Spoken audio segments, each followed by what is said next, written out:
Hello. Over the past few years, I have consistently encouraged my clients to choose a focus word that provides guidance and helps them stay centered on what's most important. I believe this approach is far more effective than setting a New Year's resolution because it shifts your attention toward what you want to achieve rather than what you are trying to get away from. This year, I decided to take this challenge a step further. I recently read the book Limitless by Jim Kwik. A fantastic read, by the way. In the book, Jim shares how he escaped into a fantasy world of superheroes after suffering a brain injury. This got me thinking, why don't more of us reflect on what our own superpower is? We all have one.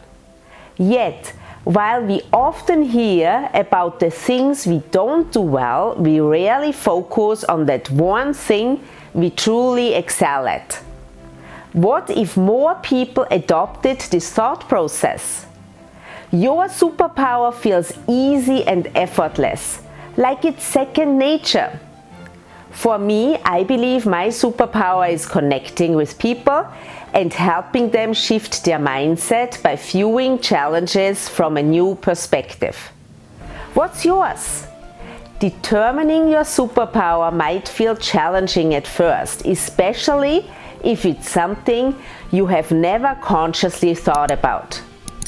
But I guarantee you have one, because we all do. So here's my question for you. What is your superpower at work, and how will you use it in 2025 to benefit your team and your company? This was my thought for today, and I will see you next week again. Until then, be happy, be healthy, and be at your best.